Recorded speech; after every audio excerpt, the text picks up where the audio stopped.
میں کہاں سے لاؤں؟ مولانا غلام غوث ہزاروی رحمت اللہ علیہ گاڑی کے اندر سوار ہے، کسی گاؤں کے اندر کسی دجال نے نبی کی نبوت پر انگلی اٹھا دی، کتابوں کا ذخیرہ لے کر میرے عزیزوں بس کے اندر بیٹھ گئے، بچہ بیمار ہے، خادم دوڑتا ہوا آیا اور آ کے کہنے لگا حضرت جی جس بچے کو بیمار چھوڑ کے آئے تھے اس کا انتقال ہو گیا، ہم نے غسل دے دیا، جنازہ تیار ہے، بس میں ابھی ٹائم ہے جانے میں، اتر جاؤ جنازہ پڑھ کے جاؤ۔ رب اکبر کی قسم ہے غلام غوث ہزاروی تیری قبر پر خدا کی کروڑوں رحمت نازل ہو، آنکھوں میں آنسو آ گئے، فرمایا جنازہ پڑھنا فرض کفایہ ہے، محمد کی ختم نبوت کا تحفظ کرنا فرض عین ہے، تم فرض کفایہ ادا کرو، میں فرض عین ادا کرنے جا رہا ہوں۔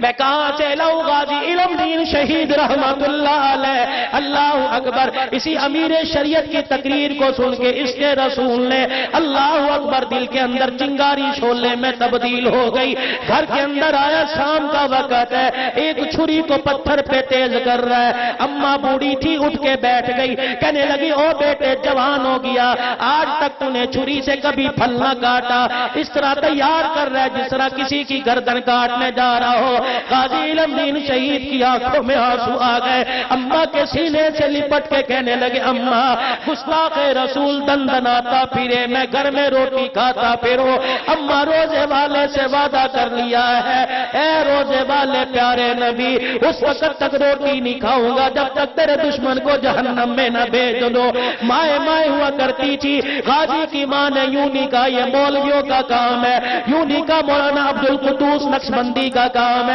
یوں نہیں کہا پیر عبدالشکور نقشبندی کا کام ہے، یوں نہیں کہا ابو بکر نقشبندی شہید کا کام ہے، بلکہ ماں نے ماتھے پر بوسا لیا کہ بیٹے یا تو غازی بن کے آنا ورنہ شہیدوں کے آنا، میں بوڑھی کے بڑھاپے کی پرواہ نہ کرنا، رب اکبر کی قسم ہے آج کی جدائی برداشت کروں گی، انشاءاللہ امید ہے کل قیامت کے دن تیری میری ملاقات حضور کے حوض کوثر پر ہو جائے۔ نصیبوں والی اولاد تھی جو ماں باپ کی دعائیں لے کے نکلتی تھی، اب تو بد نصیب ہے ماں باپ دعا کے لیے ہاتھ اٹھاتے ہیں، اولاد دعا لینے کو تیار نہیں ہے۔ جنہیں غسل کے فرض نہیں آتے ان سے کہتے حضرت دعا کرو، اور جن کے قدموں میں اللہ نے جنت کو رکھ دیا ان سے دعا لینے کو تیار کوئی نہیں۔ علماء کا مجمع بیٹھا، جمع غفیر بیٹھا، پوچھ لو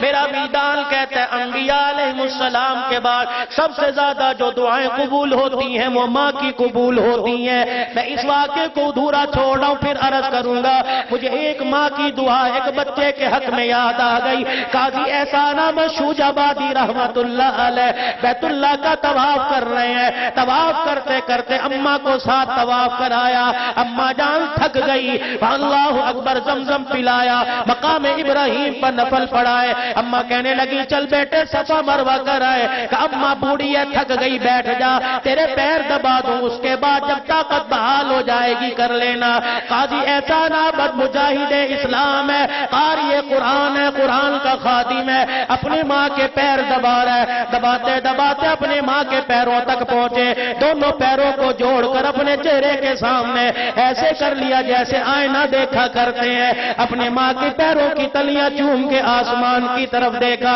اے اللہ تیرے نبی نے کہا ماں کے قدموں تلے جنت ہے، اللہ مجھے تیرے نبی کی بات پہ یقین ہے، لیکن آج اللہ تیرے خزانے میں کیا کمی آئے گی، یہ جنت دنیا میں مجھے اپنی آنکھوں سے دکھا دے۔ قاضی احسان احمد شوج آبادی کی اماں نے جب یہ جملہ سنا اٹھ کے بیٹھ گئی، بیٹے کے سر پہ ہاتھ رکھا، کہنے لگی احسان کوئی سوچ سمجھ کے مانگا کر کیا مانگ لیا، کہ اماں آج میں نے اللہ کے گھر کے سامنے تیرے وسیلے سے تیری جوتیوں کے خاک کے صدقے مانگا، امید ہے اللہ عطا فرما دے گا۔ اماں نے سر پہ ہاتھ رکھا، بیت اللہ کی طرف نظر اٹھائی اور کہنے لگی اے عرش عظیم کے مالک میرا بچہ جو مانگ رہا ہے الہی اگر اس کے کہنے پہ نہیں دیتا تو ماں کے بڑھاپے کے صدقے پہ عطا فرما دے، الہی مجھے الہی تجھے میرے سفید بالوں کا واسطہ، کمزور ہڈیوں کا واسطہ الہی آج میرے بچے کو جنت دکھا دے۔ قاضی احسان احمد فرماتے ہیں ماں کی دعا عرش عظیم کی طرف جا رہی تھی اور ماں کے پیروں میں جنت روشن ہوتی جا رہی تھی۔ رب اکبر کی قسم ہے ماں کی دعا جا کے عرش عظیم پہ لگی، اللہ نے میرے ماں کی پیروں کی تلیوں کو اتنا روشن کر دیا کہ میں احسان نے دنیا میں اپنے آنکھوں سے جنت دیکھ لی ہے۔ لینا ماں باپ کی دعائیں۔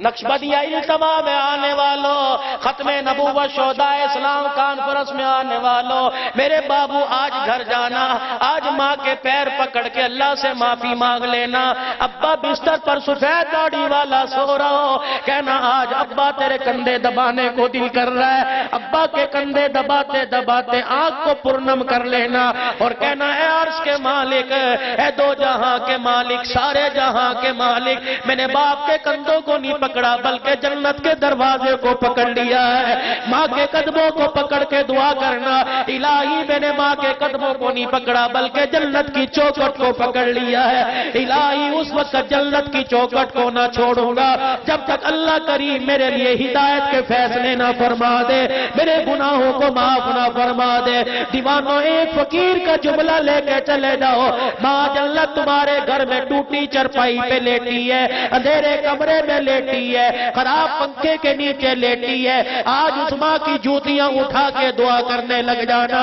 باپ کی میلی پگڑی کو سینے سے لگا کے دعا کرنے لگ جانا۔ آج میں تمہیں وظیفہ بتلا دوں، تیرے میرے کام آئے گا۔ بے اولاد ہو پرواہ کوئی نہیں، بے روزگار ہو پرواہ کوئی نہیں، تنگ دست ہو پرواہ کوئی نہیں، بچیاں جوان ہے شادی نہیں ہوئی، آج جا کے ماں کی جوتیاں سر پہ اٹھا کے بیٹھ جانا اور کہنا ہے عرش عظیم کے مالک، اس سے بہتر چیز تیرے دربار میں دینے کے لیے میرے پاس کوئی نہیں۔ اے اللہ میری ماں کی جوتیوں کا واسطہ میری دنیا آخرت کے مسئلے حل فرما دے۔ اور جوانا تیرا جملہ اگر اللہ کو پسند آ گیا، رب اکبر کی قسم ہے سورج بعد میں نکلے گا، اللہ پاک تیری دنیا آخرت کی تمام حاجتوں کو پورا فرما دے گا۔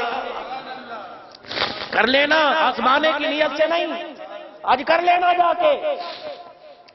قاضی احسان احمد شوج آبادی نے دعا کی، اللہ نے عطا فرما دیا۔ ماں غازی علم دین شہید کی کندھے ماتھے پر بوسہ دے کے رخصت کر رہی ہے، اللہ پاک نے شہادت کا جام بھی عطا فرما دیا اور ہاتھوں سے اس جہنمی کو جہنم رسید بھی کروا دیا۔ رب اکبر کی قسم ہے جب غازی علم دین شہید نے راجپال کو جہنم رسید کر دیا، قاضی احسان احمد شوج آبادی رحمت اللہ علیہ اسی غازی علم دین شہید کو میاں والی جیل میں ملنے گئے اور کہنے لگے پورے پاکستان کے محبان رسول تیری وکالت پر تجھے چھڑانے کے لیے پیسہ خرچ کرنے کو تیار ہے، اے غازی تو تیار ہو، وکیل مہنگے سے مہنگا کریں گے، انشاءاللہ جلدی باہر آ جائے گا۔ غازی علم دین شہید سر پکڑ کے بیٹھ گیا، کہنے لگا تمہیں کیا بتلاؤں، باہر کی آزادی سے بہتر اندر کی قید ہے۔ اے غازی کیا بات ہے، اندر کی قید کو تمہیں باہر کی آزادی پہ ترجیح کیوں دی؟ کہ جب سے آیا ہوں کوئی رات ایسی نہیں گزری جس رات میں مجھے مدینے والے کی زیارت نصیب نہ ہوئی ہو۔ روزانہ تشریف لاتے ہیں، کبھی جام ہاتھ میں شہد کا لے کے آتے ہیں، کبھی دودھ کا پیالہ لے کے آتے ہیں، کبھی شربت کا پیالہ لے کے آتے ہیں، پہلے آ کے میرا ماتھا چوم کے مجھے سینے سے لگاتے ہیں اور پھر فرماتے ہیں یہ پی لے، اللہ اکبر۔ اگلا جملہ ارشاد فرماتے ہیں علم دین شہید وکیل نہ کرنا، میدان معاشر میں تیری وکالت خود میں محمد الرسول اللہ کروں گا۔ مجھے لگ رہا ہے کہ پھانسی گھاٹ پہ تجھے چڑھایا جائے گا، پھانسی کا پھندا گلاب کے پھولوں کا ہار سمجھ کے پہن لینا۔ او غازی علم دین شہید، ادھر تجھے موت کا جھٹکا لگے گا، ادھر مدینے والا تیرا استقبال کرنے کے لیے آ جائے گا، پریشان نہ ہو، تیری میری ملاقات عنقریب حضور علیہ السلام نے فرمایا حوض کوثر پر ہو جائے گی۔ جب پھانسی کا پھندا گلے میں ڈلا،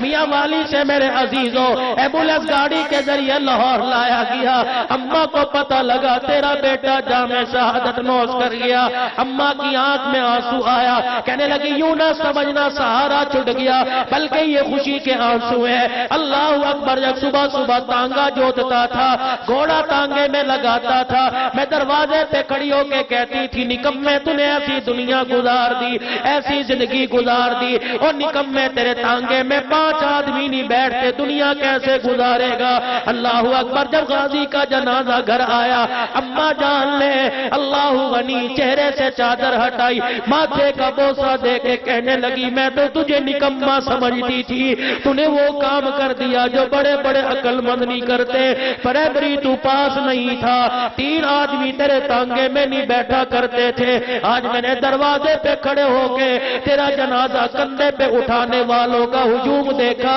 رب اکبر کی قسم مجھے لاہور کے روڈوں پر تیرا جنازہ اٹھاتے ہوئے 6 لاکھ آدمیوں کا ہجوم نظر آ رہا۔